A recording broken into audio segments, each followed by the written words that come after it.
Boa noite aos que acabam de chegar. Novamente, boa noite aos que já estavam. A primeira das nossas sessões plenárias, a conferência inaugural, vai ser dada pelo professor Gustavo Lins Ribeiro, que é professor do Departamento de Antropologia da Universidade de Brasília e coordenador do Laboratório de Estudos de Globalização e de Desenvolvimento. O Gustavo assume-se como brasiliense, por contraposição aos cariocas ou paulistas, e insiste na dimensão nacional e, nesse sentido, pós-colonial, do lugar de onde ele fala. Mas, ao mesmo tempo, e apesar de se ter formado nos Estados Unidos, é talvez mais conhecido pelo papel que tem vindo a desempenhar na promoção de uma perspectiva de World Anthropology, aberta a uma pluralidade de perspectivas e não mais sujeita à hegemonia de umas poucas tradições dominantes. Ele foi o promotor inicial da World Council of Anthropological Associations, organização que congrega hoje mais de 40 associações nacionais e internacionais de antropologia. Deste ponto de vista, é significativo que ele seja presidente da ANPOX, a principal associação nacional de ciências sociais no Brasil, e que também seja vice-presidente da União Internacional de Estudos Antropológicos e Etnológicos, e que tenha ainda presidido a World Anthropology Committee da AAA, da Associação Antropológica Norte-Americana. Com este background de participação nas dinâmicas contrapuntais da antropologia à escala mundial, Brasília no interior do Brasil, Brasil no contexto da América Latina no contexto global, Gustavo vai falar-nos hoje sobre temas e desafios da antropologia hoje.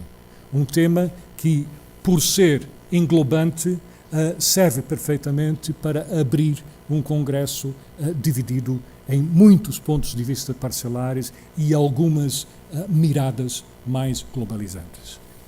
Gustavo. Quero agradecer aos colegas organizadores do 5º Congresso da Associação Portuguesa de Antropologia, em especial ao seu presidente, professor Robert Rowland, a honra que me foi concedida com o convite para proferir essa conferência inaugural hoje. Cumprimento a todas e a todos os colegas que, tenho certeza, encontrarão nesse evento uma das melhores e mais estimulantes oportunidades para apresentar e debater trabalhos antropológicos. As conferências costumam ter títulos grandiosos e essa não foge ao padrão. Quando falamos de temas e desafios, estamos falando de avaliação e prospecção. Estamos falando, enfim, do contemporâneo, suas estruturações e possibilidades. Como em outras temáticas dessa amplitude, o que pode ser dito variaria muito de acordo com quem fala. Assim, estou longe de pretender que minha abordagem esgote o assunto ou que seja a única maneira de pensá-lo. Ao contrário, como verão, há muito de exploratório e idiosincrático no que segue. Dividi minha fala em duas partes destinadas a pensar a antropologia em contraponto. Na primeira, mais curta, o contraponto é uma discussão sobre a própria disciplina, sua diversidade interna e lugares no vasto campo da produção de conhecimento. Na segunda parte, os contrapontos estão dados pelos desafios que temos por diante. Então, a primeira parte começa agora. As ciências sociais, não apenas a antropologia, são frequentemente atacadas ou menosprezadas em diferentes partes do mundo por motivos aparentemente paradoxais.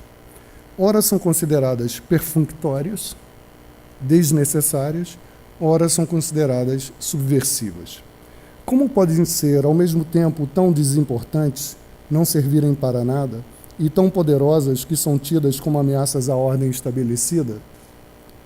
A dificuldade de compreensão a respeito das finalidades das ciências sociais leva a que os cientistas sociais tenham que explicar reiteradamente para que servem. A pertinência das ciências sociais continua sendo, pois, um tema importante e recorrente. Nos Estados Unidos, recentemente, o Congresso americano questionou os montantes de financiamento de pesquisa destinados à ciência política. Na Europa, escreve-se sobre o assunto em jornais como The Guardian, de Londres, ou em revistas acadêmicas, como o artigo de Vivoca, da Escola de Altos Estudos de Ciências Sociais, e Craig, da London School of Economics, publicado em Socio. Em Portugal, os colegas antropólogos passam por grandes dificuldades, enquanto na França, os antropólogos lutam de novo com a tentativa do CNRS de diminuir sua importância interna ao sistema de financiamento científico francês. Na Rússia, a antropologia está sofrendo risco de extinção. No Brasil, eu mesmo, como presidente da Unpox, tive que publicar um artigo em jornal de grande circulação sobre a importância das ciências sociais para a vida nacional, no bojo da insatisfação da nossa exclusão do maior e multimilionário programa de ciência e tecnologia do governo federal, o Ciências Sem Fronteiras. Poderíamos sentir-nos mal por sermos obrigados a estar sempre nos explicando, ao contrário de tantas outras disciplinas cujos objetivos e existências parecem evidentes e necessários para a sociedade em geral e para os tomadores de decisão em particular. Mas não penso assim. Ao mesmo tempo, essas dificuldades mostram a necessidade permanente de que nos envolvamos em política científica no plano nacional e internacional. Vejo essa necessidade de explicação da nossa pertinência como oportunidade de repensar a nós mesmos, algo fundamental em disciplinas que, por definição, refletem a natureza da vida social, cultural, econômica e política em constante mudança. Filhas da modernidade capitalista eurocêntrica, as ciências sociais não poderiam deixar de estar atravessadas pelos problemas inerentes ao seu lugar histórico, sociológico de origem. Não posso me atrever a falar sobre todas elas, portanto, daqui para frente vou me ater àquela que mais conheço e que nos trouxe aqui para esse congresso, a antropologia.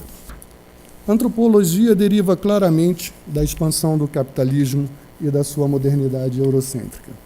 Ela resulta do choque dessa dupla expansão que gera, por meio das múltiplas agências dos sujeitos envolvidos pelas muitas ondas de colonização, realidades mais complexas do que a simples consideração da modernidade capitalista europeia levaria a crer. Não resta dúvida que a modernidade capitalista europeia é coproduzida pelos muitos povos que passaram a fazer parte do sistema mundial. Retornarei à pergunta inicial e geral levantada, mas agora a farei apenas do ponto de vista da antropologia. Como pode ser a antropologia, ao mesmo tempo tão desnecessária, não servir para nada, e tão poderosa que pode mudar radicalmente as sociedades? Há muitas respostas possíveis, mas considerarei justamente o fato da antropologia ser resultante dos múltiplos choques provocados pela expansão do capitalismo e sua modernidade sobre incontáveis povos não capitalistas, pois é daqui que saem as particularidades da nossa disciplina quando comparada a outras ciências sociais. A antropologia é vista como desnecessária apenas quando não se alia à reprodução da hegemonia, algo que ela faz de dois modos relacionados. Primeiro, ao desnaturalizar a vida social, econômica, cultural e política sacralizada pelo capitalismo eurocêntrico. Segundo, a antropologia torna-se subversiva quando se transforma em um modo de relembrar e recriar posições de sujeito problemáticas ao mundo do sistema capitalista eurocêntrico. David Harvey afirma a importância da imaginação pós-capitalista como uma alternativa às formas de dominação contemporâneas. Os antropólogos, muitas vezes, sem o sabermos, somos os propagadores de imaginações não capitalistas, imaginações mais subversivas ainda do que a imaginação pós-capitalista, porque existentes e coetâneas, elas realmente existem. A antropologia, internamente ao sistema de saberes eurocêntricos, mantém concretamente o eterno retorno de experiências e saberes outros, a memória de tempos comunitários, comunistas, encantados, que também nos são coetâneos. A antropologia mostra que outros mundos não apenas são possíveis, como existem, de fato, incrustados na modernidade capitalista. Isso só é possível porque, como bem mostraram autores como Henrique Dussel ou Aníbal Quijano, a modernidade eurocêntrica cria sua outra cara, sua cara escura, a colonialidade, um sistema de repressão que, apesar de sua violência histórica, não consegue eliminar totalmente os outros diferentes. Por isso a antropologia não interessa. Curiosamente, ela é inútil e subversiva pela mesma razão, porque ela se debate com a pretensa universalidade do poder capitalista. A antropologia não interessa ao sistema não porque seja de fato inútil, mas porque tem mesmo um potencial subversivo de obstáculo aos meta-relatos da modernidade e à expansão concreta do capitalismo contemporâneo. No Brasil, por exemplo, os antropólogos viraram alvo do agronegócio e dos seus poderosos aliados na mídia e na política, porque, com seus laudos sobre terras indígenas e quilombolas, participam de uma empreitada que é afrontosa para o capital, a retirada de recursos, terras, principalmente, do seu alcance. Mas se é inútil para a reprodução da hegemonia, nesse plano, a antropologia é útil para outros. De fato, tem sido historicamente útil em diferentes contextos, na luta contra o racismo e em alianças com povos indígenas. Aqui os antropólogos afastam-se da colonialidade do poder e se aproximam daquilo que chamam de indigeneidade do poder. Ao serem o segmento intelectualizado mais sensível à diversidade, os antropólogos também se aliam em defesa do direito à diferença, com segmentos da nossa própria sociedade que lutam contra a homofobia e outras formas de violência de gênero. O potencial subversivo da antropologia sempre foi reconhecido pelos poderosos, seja em regimes autoritários e totalitários, como a Argentina na ditadura de 1976 a 1983, seja em regimes supostamente democráticos, como o dos Estados Unidos, com a vigilância macartista exercida pelo FBI sobre antropólogos daquele país na década de 1950. Mas se enganam aqueles que, talvez embalados pelo que acabo de dizer, porventura pensem que somos apenas subversão, que estamos sempre a serviço dos de abaixo, como o prefixo sub, de subversão, pode fazer crer. A antropologia também é uma sobreversão, já que serviu e serve à reprodução dos de acima. Historicamente, sabemos, a antropologia envolveu-se com a colonialidade do poder, assim como com aquilo que chamam a nacionalidade e a globalidade do poder. Estou falando da transformação da antropologia em uma forma sofisticada de espionagem ou de engenharia social. Aqui, ela deixa de ser inútil aos olhos dos poderosos. Refiro-me aos muitos e conhecidos envolvimentos da antropologia com os sistemas coloniais europeus e com os interesses dos Estados nacionais e imperiais. Ao seu envolvimento com elites repressivas dos campos de concentração para japoneses americanos, mantidos na Segunda Guerra Mundial no deserto de Nevada, nos Estados Unidos, ao projeto Camelot na América Latina nos anos 1960, à recente militarização da antropologia americana, na qual antropólogos militares participaram ou participam de ações de guerra no Iraque e no Afeganistão. Vê-se que a luta entre hegemonia e contra-hegemonia, na qual a antropologia encontra-se envolvida, é um contraponto clássico. Posso resumir as muitas tensões implicadas levantando a seguinte questão: somos intelectuais para encontrar e fazer florescer outros olhares e posições de sujeito, ou profissionais para administrar as diferenças em prol do sistema em expansão? Passo agora à segunda parte, se chama Desafios. Nela discutirei a crise de utopias e alguns desafios contemporâneos. Vamos começar pela crise de utopias. É difícil comentar o contemporâneo e prospectar o futuro, empreendimentos que quase sempre se confundem. Sob fortes impressões momentâneas, podemos acreditar que estamos frente a questões relevantes.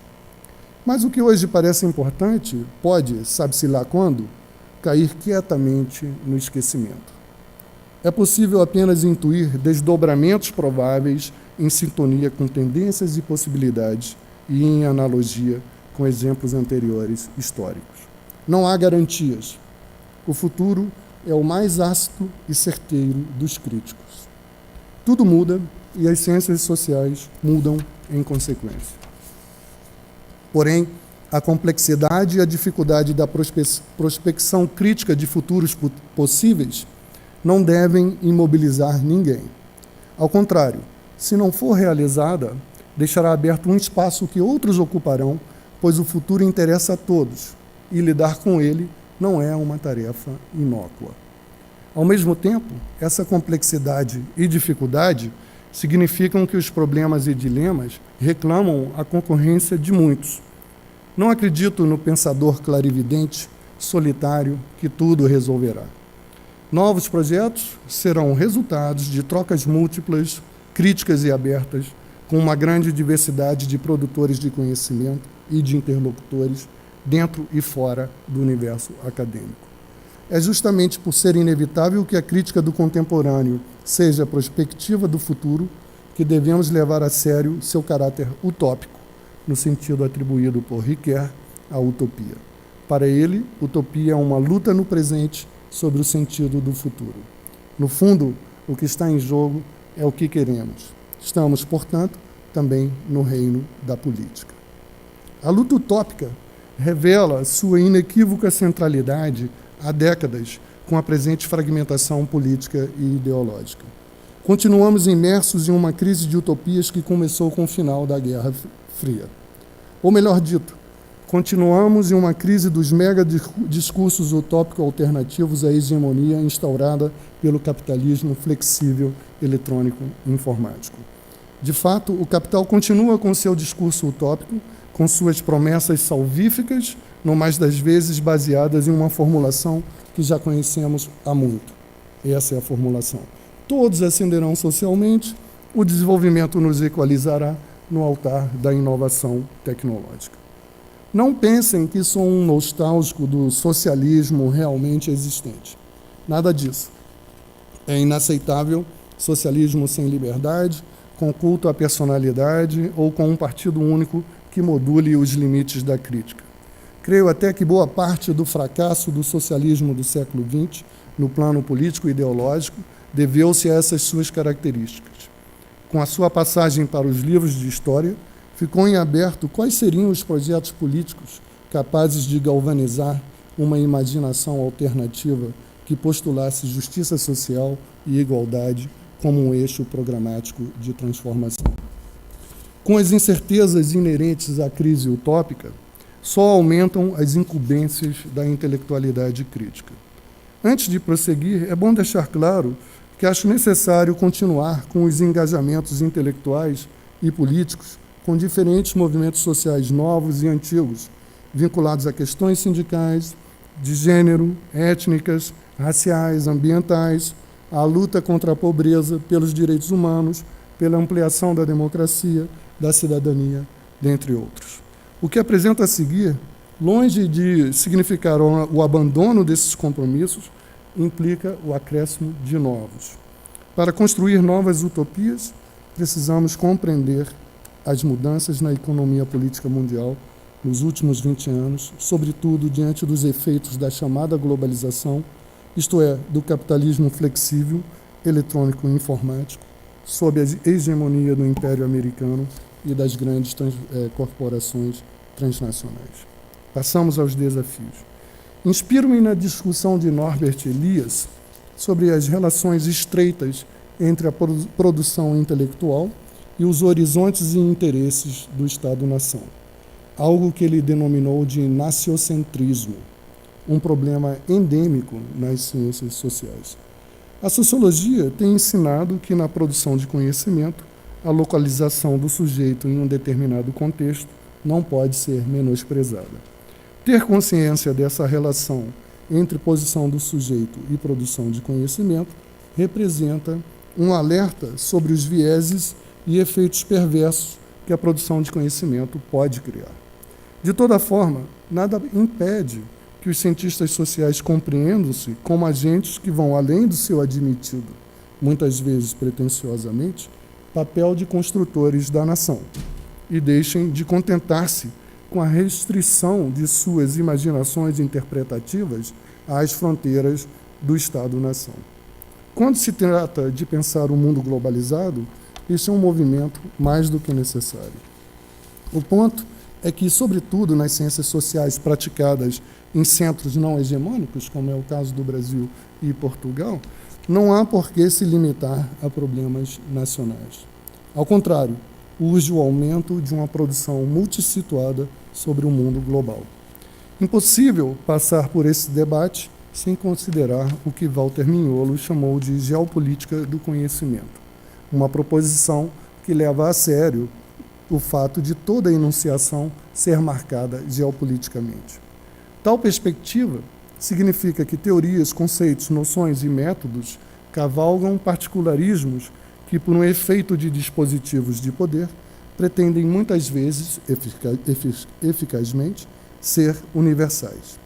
Além disso, ao posicionarmos esta questão internamente ao que, por analogia com Takashi Kuwayama, podemos chamar de Sistema Mundial de Produção de Conhecimento, o acesso à visibilidade e interlocução no plano global mostra-se claramente relacionado a diferentes capacidades de agência. Quando tratamos das ciências sociais, o particularismo que se fez universal, embutido que esteve na expansão do sistema mundial como um todo, foi o da Europa e o dos Estados Unidos.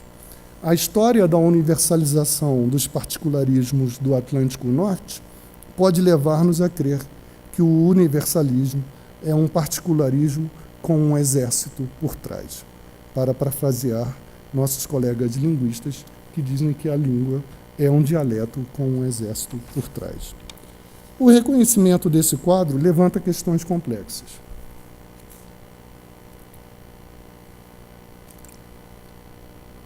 Algumas, como o problema do eurocentrismo, foram tratadas em discussões pós-coloniais ou vinculadas à abordagem da decolonialidade do poder.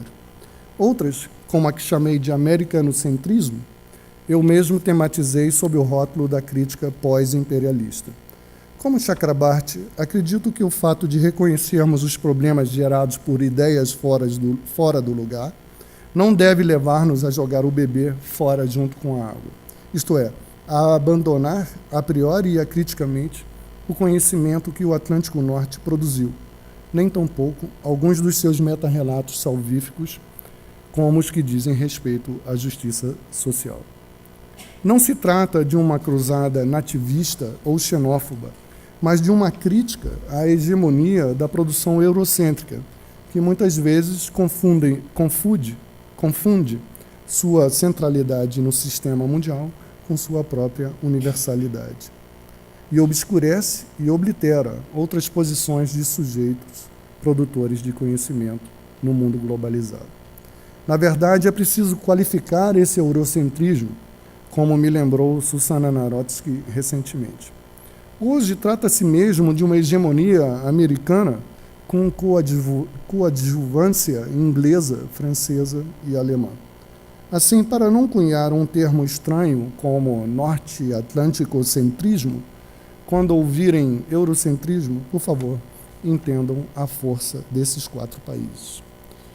Se levarmos a sério a crítica que se faz ao eurocentrismo sobre a generalização e a homogeneização por ele produzida de uma pluralidade de situações mundo afora, podemos nos perguntar se o problema do eurocentrismo significa a mesma coisa na Índia, na China, na Rússia, na Bolívia ou no Brasil, como a crítica pós-colonial e descolonial às vezes parece levar a crer.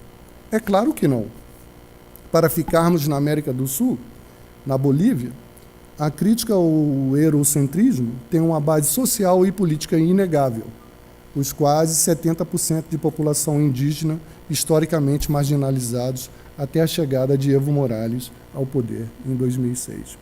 Eles são donos de visões de mundo, como a do Buen Vivir, que se traduzem em força política, com capacidade de intervir nas concepções e instituições republicanas ou nas políticas de desenvolvimento do país. Lá, a crítica ao eurocentrismo encontra uma ampla ressonância sociológica e política. Mas, para continuarmos na América do Sul, se nos voltarmos para o Brasil, desculpem, eu estou resfriado. Quem seriam os agentes sociais e políticos que o encarnariam um projeto coletivo de ampla capacidade mobilizadora e transformadora da vida republicana, baseado na crítica ao eurocentrismo? Quem seria esse grande sujeito no Brasil?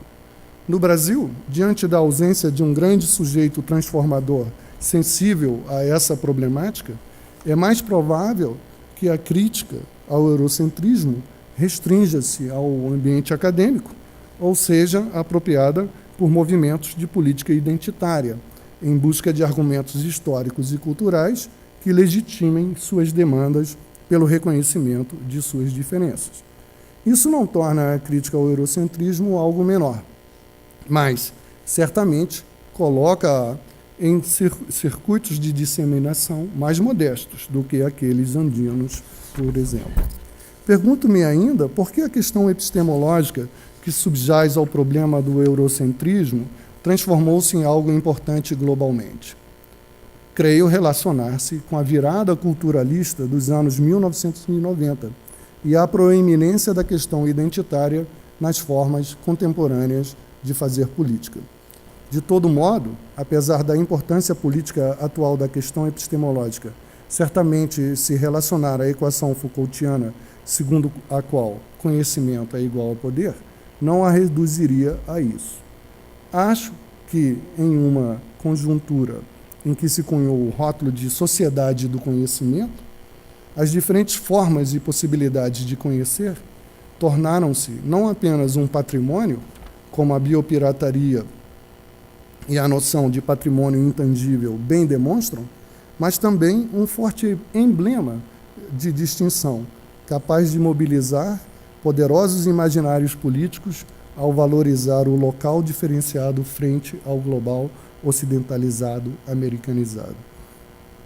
Se o meu mundo é diferente, também meu modo de conhecê-lo e tratá-lo o é. Se tudo é capaz de ser patenteado, melhor que fique explícito que as formas de conhecer e fazer não eurocêntricas são protegidas e garantidas por normatizações reconhecíveis por todos, assim como são os programas da Microsoft.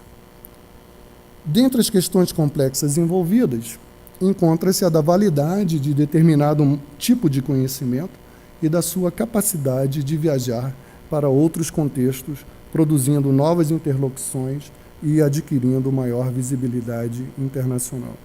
A circulação plural de conhecimento no plano global, algo que tem sido trabalhado intensamente pelo movimento Antropologias Mundiais, não é de menor importância. Como diria Roberto Cardoso de Oliveira, um grande problema das periferias acadêmicas é a falta de comunicação entre elas. Resta muito por fazer no campo das ciências sociais como um todo, para garantir uma fertilização cruzada mais heteroglóssica na comunidade acadêmica global. Como afirmo em outro lugar, hoje há mais imaginação e criatividade fora dos centros hegemônicos tradicionais das nossas disciplinas do que neles.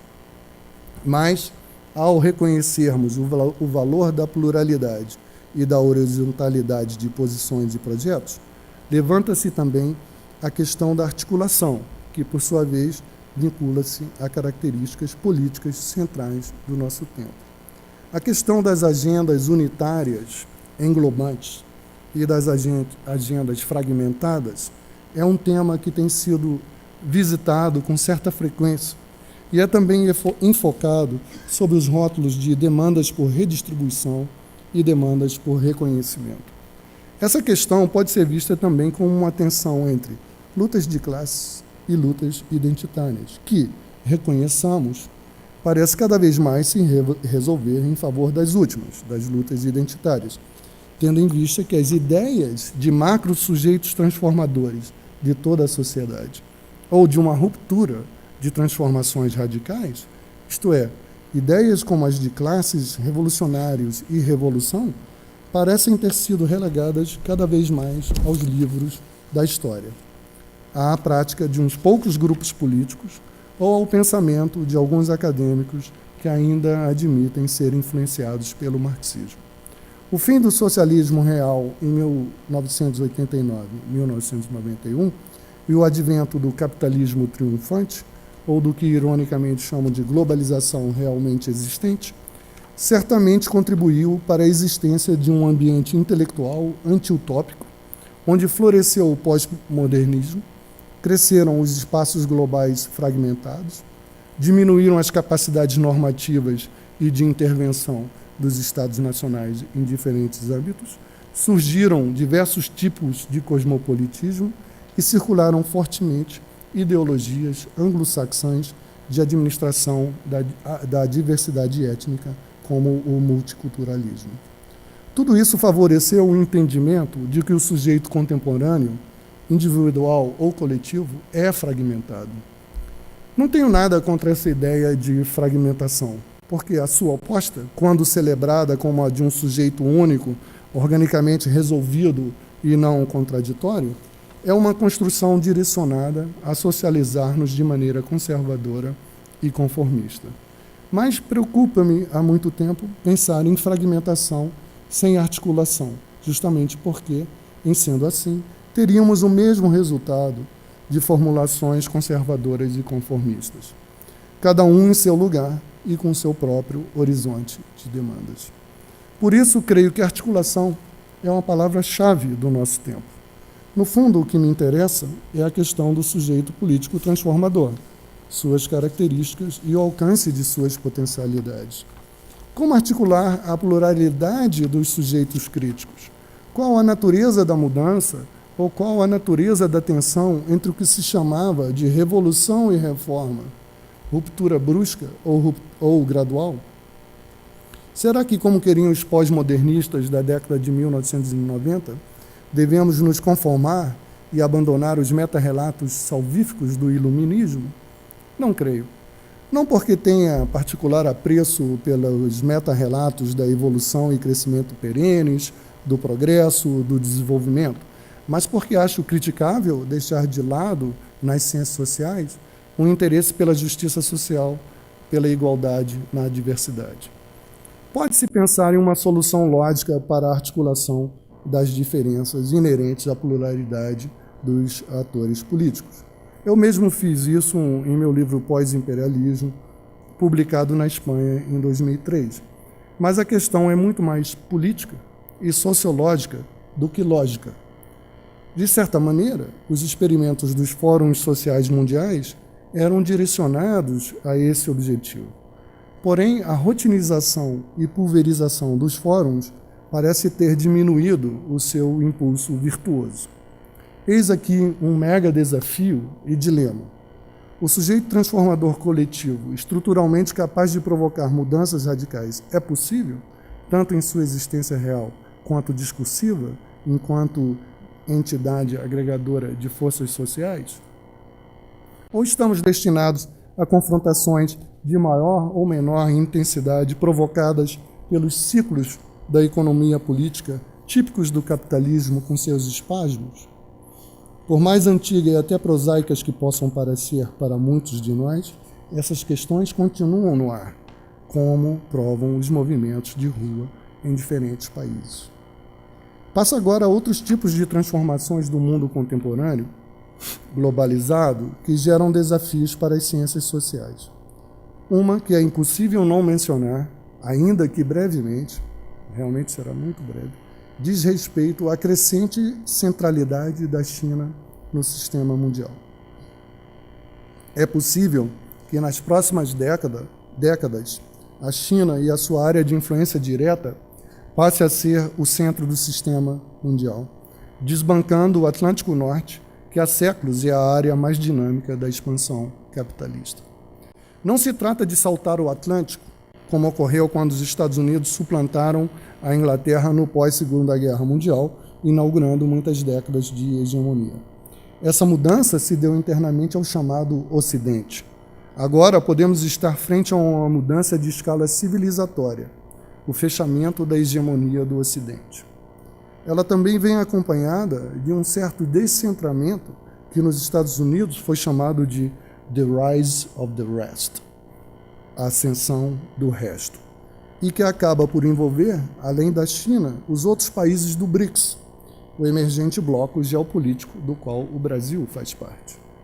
Em grande medida, estas mudanças relacionam-se com as dinâmicas instauradas há quase 3 décadas pelo capitalismo flexível, que também chamo de capitalismo eletrônico e informático, para destacar as atividades industriais cuja dinâmica e liderança mais o caracterizam.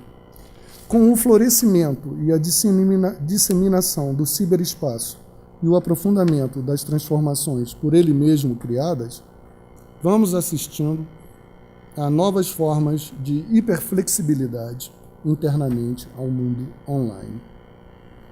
A possibilidade de realizar trabalho à distância amplia-se, criando uma espécie de cottage system global e revelando a concretude da metáfora espaços globais fragmentados, os quais, na prática, são unificados pelo ciberespaço.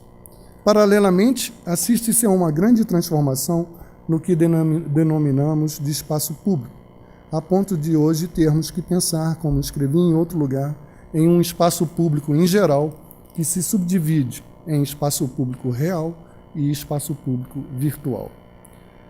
A existência do espaço público virtual opera uma transformação radical na relação entre o público e o privado, com impactos que ainda se desdobrarão nas formas de sociabilidade, de fazer política, de construir comunidades e de circular segredo, por exemplo. Ao mesmo tempo, o ciberespaço gerou vários impactos econômicos nas formas de consumo e nas formas de produção.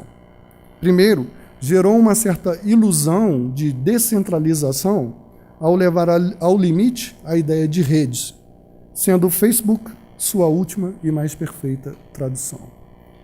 A esse mundo, somos atraídos por uma espécie muito interessante, a dos nerds.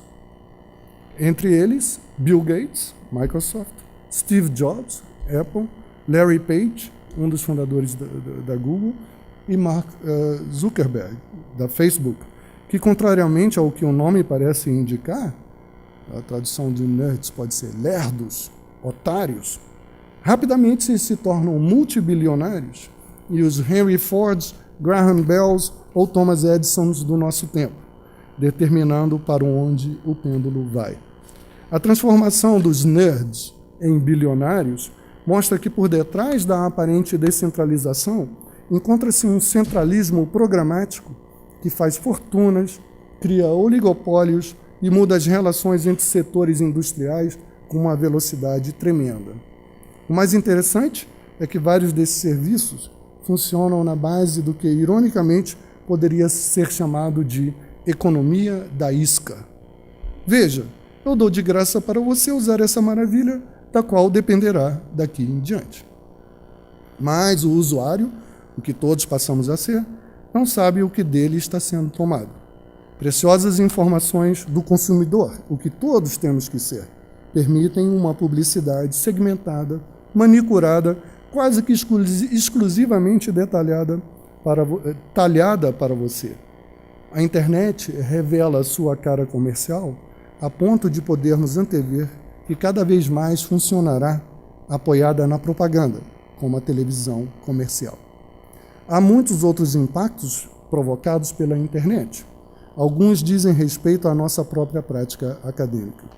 Google transformou-se no oráculo do mundo contemporâneo, ao tempo em que o smartphone nos proporcionou a ubiquidade eletrônica. Tudo se pergunta ao Google. Nomes, assuntos, palavras-chave, lugares, etc. Transferimos a uma empresa localizada no Vale do Silício, na Califórnia, praticamente o monopólio da busca por informação no vasto e incomensurável tesouro de dados que a internet representa. Só que essa informação vem hierarquizada de formas muitas vezes desconhecidas pelos acadêmicos usuários, favorecendo, no mais das vezes, fontes já estabelecidas ou que compraram o direito de aparecer no topo das hierarquias. Tem um desvio linguístico também, tudo que é escrito em inglês é favorizado. Os resultados de uma pesquisa no Google reproduzem, portanto, hierarquias pré-existentes, fato particularmente preocupante para comunidades científicas de centros não hegemônicos em busca de visibilidade global. Há outras implicações e desafios para o mundo acadêmico. Na era digital, com a internet, a noção de autoria bem poderá passar por mudanças dramáticas, se não desaparecer. Como Michel Foucault antecipou, um conceito que vem à luz em um determinado momento da história pode desaparecer no futuro. A noção de autor, como colocou Foucault, está intimamente associado ao, entre aspas, citação do Foucault, momento privilegiado de individualização na história das ideias, do conhecimento, da literatura, da filosofia e das ciências. Fecha a citação do Foucault. Na internet, há experimentos que usam a imensa criatividade coletiva que se encontra espalhada nos espaços fragmentados globais que podem ser articulados online. A cooperação global que agora existe internamente ao espaço público virtual, praticada, por exemplo, por coletivos políticos como o movimento Software Livre, provê um exemplo interessante de criatividade global praticada por um grande número de pessoas que não têm interesse em autoria individual e em direitos autorais, mas sim no aperfeiçoamento coletivo de um bem comum gratuito para todos. Tal criação coletiva online pode concretamente contestar a ideia de que a relação entre criatividade e comércio sempre é mediada por autoria individual e direitos autorais. Isso não significa dizer que estamos às vésperas de descobrir uma alternativa à apropriação capitalista do trabalho criativo, como alguns ativistas do movimento software livre gostariam de acreditar. Não é impossível supor, na verdade isso é cada vez mais assim, que uma corporação como a Google se beneficie de um ambiente livre de direitos autorais, uma espécie de mente criativa fragmentada global, onde hackers proveriam grátis o trabalho e a informação necessários para melhorar os produtos da companhia. Se, como apregou seus arautos, o conhecimento e a informação são um valor principal a ser transformado em lucros pelo capitalismo eletrônico e informático, pode-se pensar em uma nova forma de exploração à la Google, Facebook, que absorva o potencial crítico da inovação descentralizada dentro da rede, cujo exemplo máximo ainda é a forma de criar e trabalhar do movimento software livre, agora transformado em modelo de apropriação da criação de conhecimento e informação globalizados. Estou falando da apropriação gratuita do mega excedente de criação existente no ciberespaço, via garimpagem da inovação individual e coletiva existente nos espaços virtuais fragmentados globais. Se tal cenário brotar completamente, deveríamos agregar o Googleismo como um novo rótulo para classificar os regimes da produção capitalista de ponta, depois do Taylorismo e do Toyotismo. Já passou da hora das ciências sociais estudarem a Google, mais além da literatura que celebra o empreendedorismo e a capacidade de inovação dessa empresa. A autoria também pode mudar radicalmente em função de outros tipos de cooperação online, e aqui o principal exemplo é a Wikipédia. Ela nos permite especular sobre a possibilidade, por exemplo, de uma wiki-antropologia, que tornaria coisa do passado os periódicos tradicionais com seus sistemas de avaliação por pares, que no coração do sistema mundial de produção antropológica quase sempre replicam os estilos e agendas do meio acadêmico norte-americano. a possibilidade de escrever com uma miríade de outros cibercolegas, conhecidos ou anônimos, aponta para a possibilidade de emergência de textos acadêmicos pós-autorais. Estamos prontos para fazer wiki-experimentos globais na redação de textos acadêmicos e na produção teórica? Estamos prontos para ir além da noção de autoria na academia, outra base de reprodução de desigualdade em um mundo cheio de individualismo e de indivíduos ansiosos por poder? Não sei. Talvez minha geração não esteja. Talvez pesquisadores mais jovens, nativos da cultura digital e completamente imersos no ciberespaço estejam. O mundo pós-autoral é um desafio enorme, não apenas para os antropólogos, mas para todos os acadêmicos. Na verdade, creio que a natureza do texto acadêmico, enquanto mercadoria, irá se transformar radicalmente, um processo que, de fato, já está em curso. O texto acadêmico, de há muito, é uma mercadoria cujo valor de troca é apropriado pelas casas editoriais. Em geral, os autores participam de uma economia da dádiva, uma vez que entregam gratuitamente seus textos, resultados muitas vezes de árduos anos de pesquisa e reflexão, para receberem em troca valores abstratos, nem sempre transformáveis em poder político e econômico no campo acadêmico, como, por exemplo, prestígio. Mas a perda de controle do texto acadêmico enquanto mercadoria que a internet inflige às editoras implicará novas formas de visibilidade e prestígio que serão determinadas pela economia do clique, isto é, pela quantidade de cliques e downloads que um texto receba. Mencionarei apenas mais um fenômeno da internet que merece nossa atenção consistente: YouTube. Consideremos, por exemplo, o que YouTube significa como repositório de imagens e testemunhos. O escopo do arquivo do YouTube é tão imenso que me faz brincar com a ideia que, agora, cientistas sociais e psicólogos têm o inconsciente coletivo junguiano, uma noção com a qual nunca realmente me senti à vontade, disponível para a realização de suas pesquisas em computadores. Além disso, o YouTube, na verdade, também funciona como uma espécie de filtro para a descoberta de novos talentos para a indústria de entretenimento. O número de exibições de um vídeo é uma pesquisa de audiência global grátis. O YouTube é um mega empresário virtual e agência de empregos para artistas de todos os tipos no plano global. A célebre previsão de Andy Warhol de que no futuro todos teriam 15 minutos de fama parece acanhada diante da possibilidade de todos sermos famosos, visíveis e recordados nas nossas redes sociais virtuais e no YouTube. Quantos hits ou curtir tornam alguém famoso internamente a sua própria comunidade virtual do Facebook ou para além dela? Sem falar da proliferação das autorias. Todos nós somos autores hoje na internet. A internet como instância do inconsciente coletivo, como mega empresário global e como vitrine em ambiente próprio do googleismo, gera encaixes e desencaixes entre as necessidades de construção de novas subjetividades e novas dinâmicas econômicas e normativas da economia política do capitalismo eletrônico informático. Vejo isso, sobretudo, em duas frentes.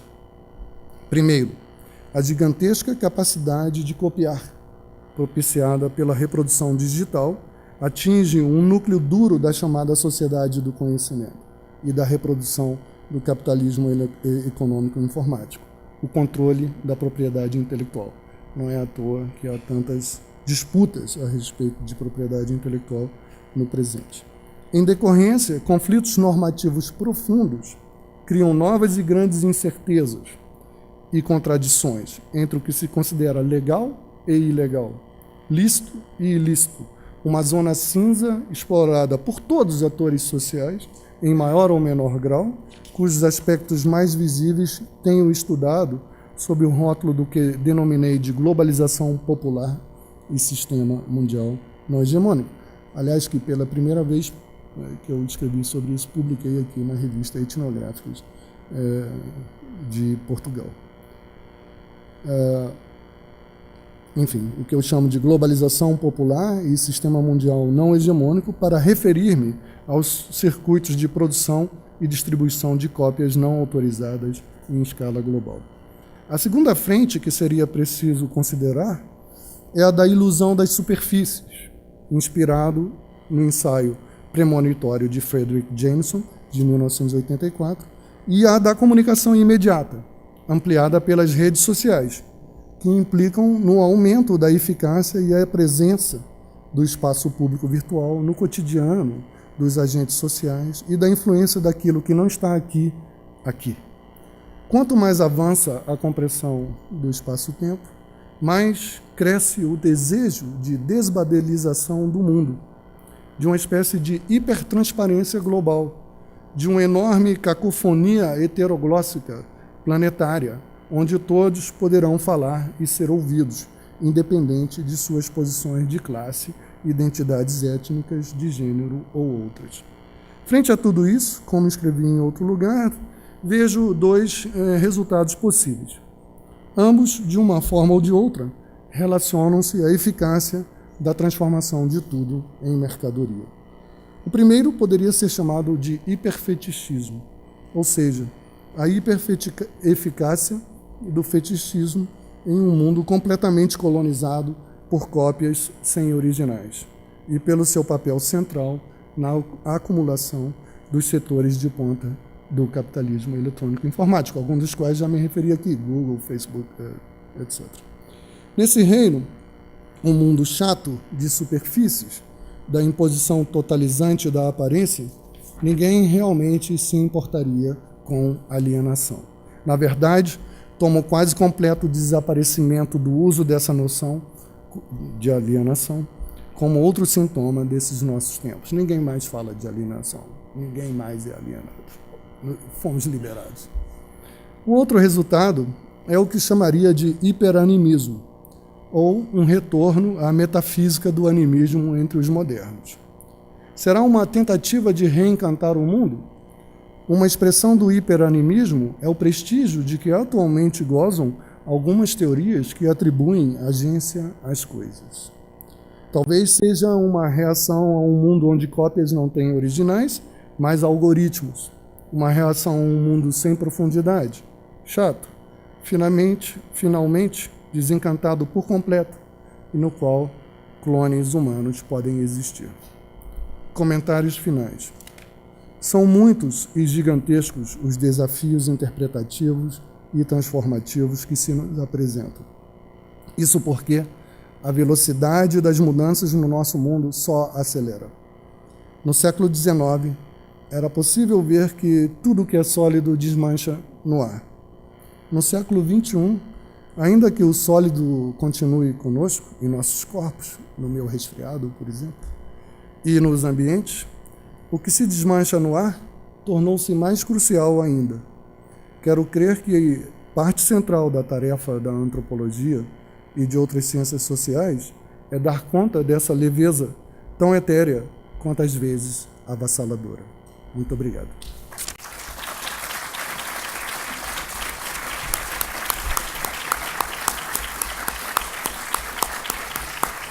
Muitíssimo obrigado, Gustavo, por esta apresentação de uma perspectiva extremamente ampla sobre a antropologia.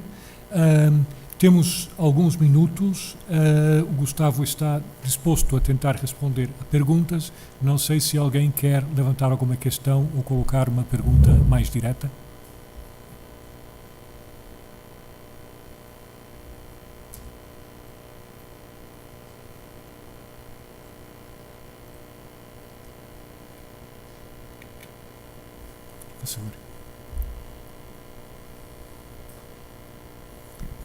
Muito obrigado pela sua conferência.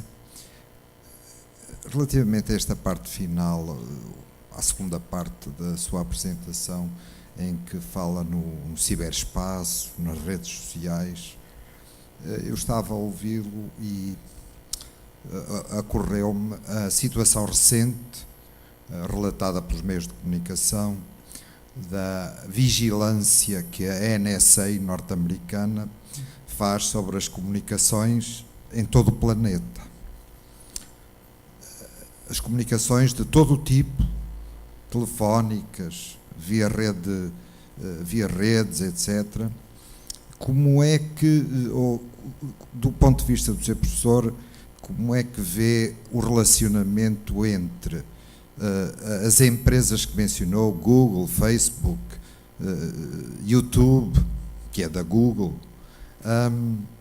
e a NSA, por exemplo, ou a Agência de Informação Nacional Norte-Americana? Obrigado. Obrigado, senhor, pela pergunta. Como todo meio de comunicação, a internet pode ser usada de várias maneiras, né? Então, ela tanto serve aos interesses do Estado, da vigilância, quanto ela serve também aos interesses dos movimentos sociais e das posições contra-hegemônicas. A questão é que, também como outros meios de comunicação, ela acaba sendo controlada por corporações. E essas corporações, elas podem e efetivamente fazem, como nós vimos agora. Eu acho que é interessante que, com o caso do Snowden e o caso do Assange, né, que eles são, assim, os dois presos políticos mais conhecidos hoje no mundo, né, são presos políticos.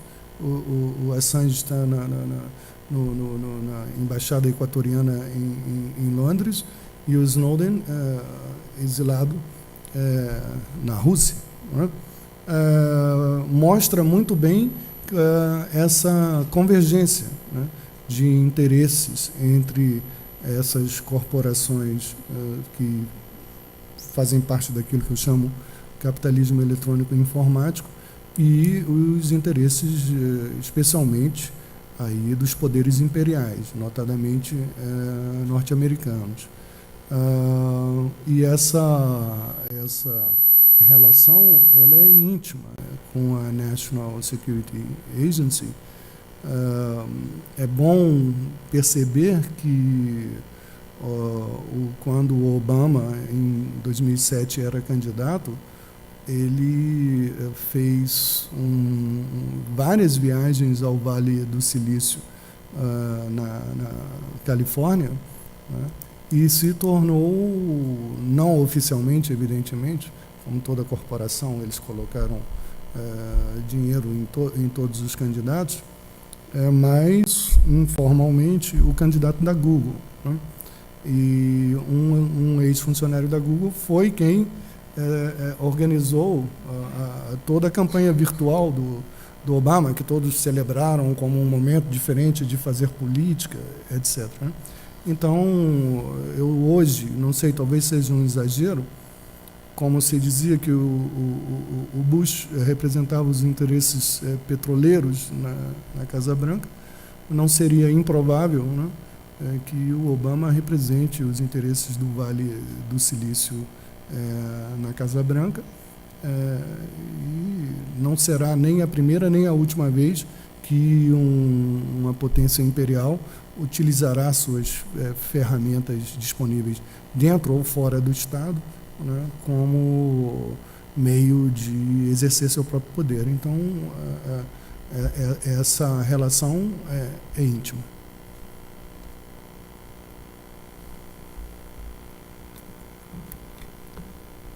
Mais alguma? E atrás?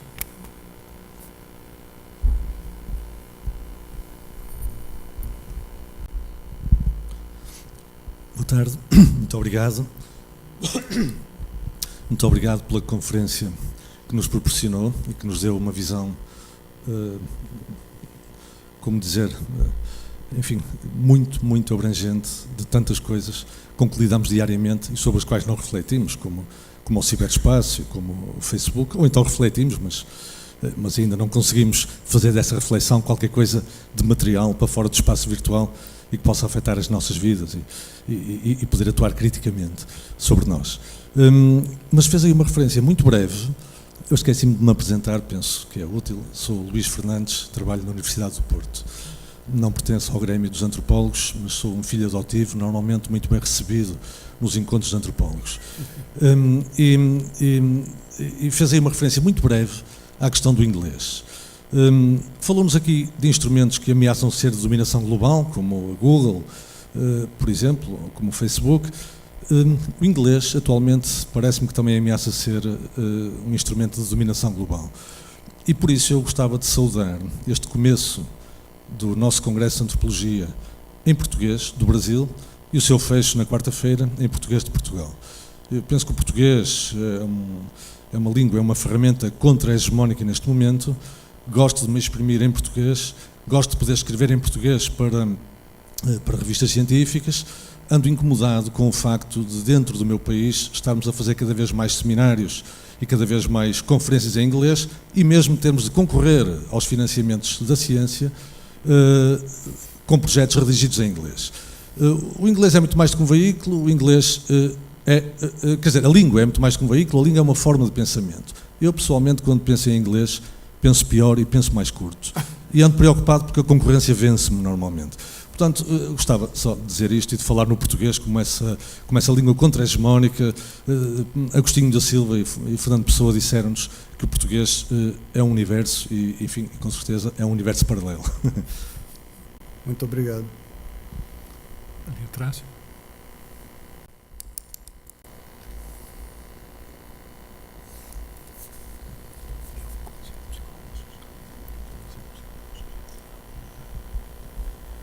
Boa noite. Eu gostaria de saber do Gustavo qual o olhar da antropologia com relação a esse movimento que está acontecendo no Brasil, da juventude tomando as ruas, da população recorrendo ao Facebook para marcar os encontros, para protestar sobre tudo aquilo que está acontecendo, que foi empurrado goela abaixo dos brasileiros e que hoje ninguém suporta mais. Meu nome é João Vicente, agradeço a oportunidade. Obrigado.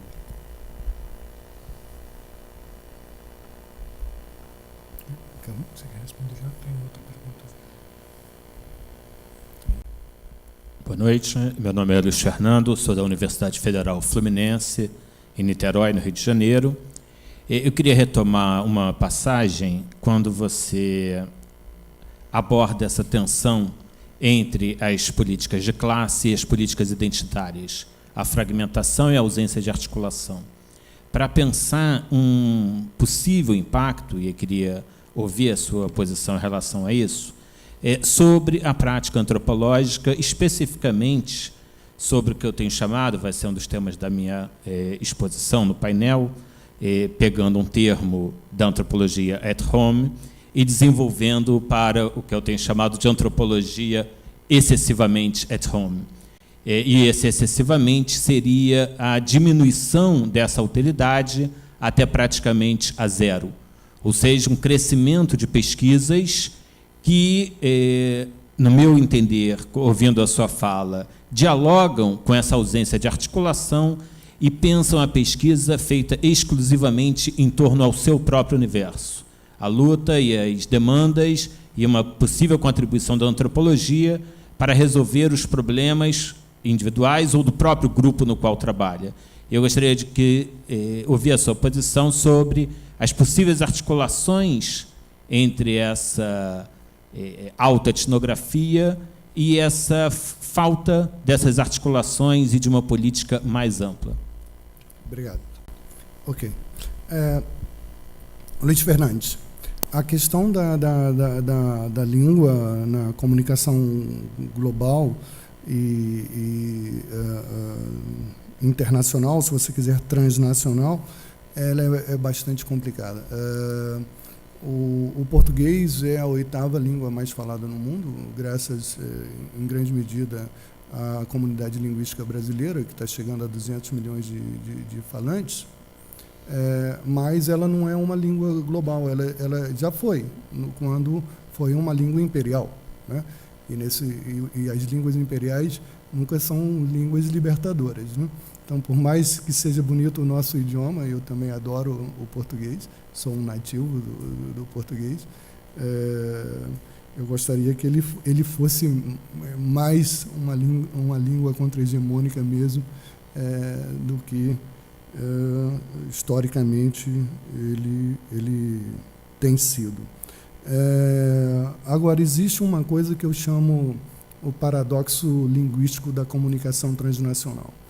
É que, infelizmente, nós precisamos usar uma língua para nos comunicar com comunidades linguísticas diversas, porque é impossível a Babel, não é?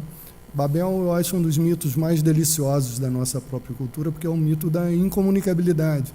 Deus tão poderoso podia fazer tudo, transformar os homens em formiguinhas, mas não, ele cria N línguas, então termina a capacidade de cooperar naquele mega projeto de construir aquela fantástica torre. Então, nós não temos muita opção. Nós temos que encontrar uma língua e usar uma língua, e essa língua que existe, que está aí, inevitavelmente é o inglês, porque é a língua que se aproveitou dos movimentos históricos que estruturaram o seu lugar na comunicação global. Primeiro, do Império Britânico, né? Depois da Segunda Guerra Mundial, e efetivamente o inglês acabou se consolidando como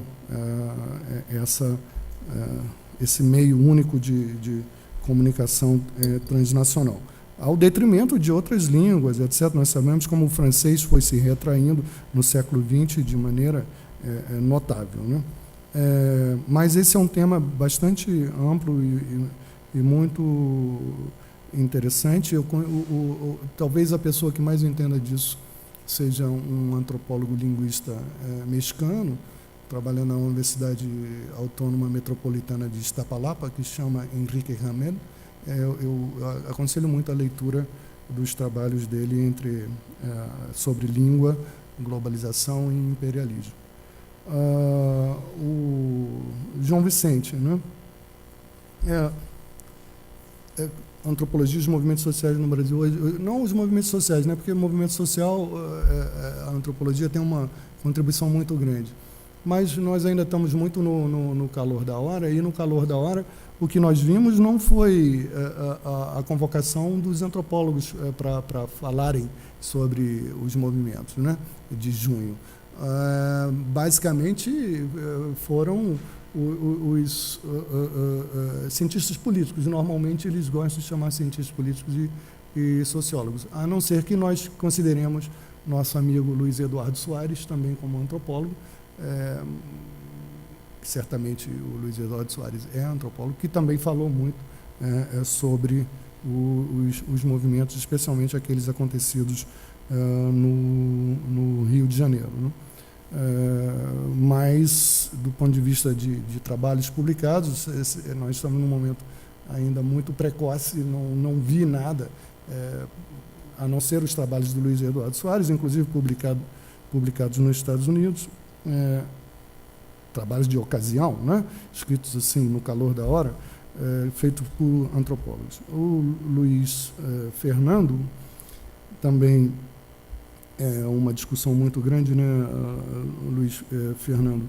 Eu tenho a impressão que isso tem a ver com o que te preocupa, com o que às vezes eu chamo de hiperespecialização das ciências sociais. Acontece não apenas no Brasil, mas no mundo inteiro. À medida que a comunidade de cientistas sociais cresce, cada um fica num nicho e se torna especialista de um determinado assunto, e muitas vezes as pontes não são estabelecidas. Isso pode ter a ver também com o produtivismo, né? Todos nós correndo atrás em mostrar que dominamos um determinado nicho da vasta produção e do vasto interesse das ciências sociais e da antropologia, que nós sabemos abarca tanta coisa. Só que a sua questão aponta para uma coisa maior ainda, que é que o meu amigo Antônio Carlos de Souza Lima, que está aqui presente, numa conversa que tivemos há menos de um ano atrás, levantava essa pergunta: qual é o pensamento sintético hoje no Brasil? Né? Qual é a teoria hoje do Brasil? Ou, eu diria, as teorias do Brasil. Como presidente da Ampox, essa pergunta me interessa muito, né? Mas é muito difícil dentro da nossa comunidade, muito acostumada também a evitar determinadas confrontações teóricas, isso é muito típico dos brasileiros, eu termino com isso, de aceitarmos debates, né, em que vamos falar abertamente do que é que nós estamos pensando, quais são as nossas teorias sobre o mundo. Isso não deixa de ser curioso, porque se nós falamos da decolonialidade do poder, por exemplo, que é uma teoria que vem dos Andes, uma teoria que está tendo muita divulgação, acaba de acontecer no Rio de Janeiro, um grande seminário internacional sobre isso. O Brasil, que tem mais da metade da produção de ciências sociais na América Latina, incluindo a do México, que é muito grande, não tem hoje uma teoria que diga isso aqui tem, né, um debate que vem com um carimbo brasileiro. Peço desculpa a todos, a conversa podia continuar, mas estamos a ser expulsos da sala, de maneira que vamos ter que continuar amanhã. Muito boa noite e obrigado por estar.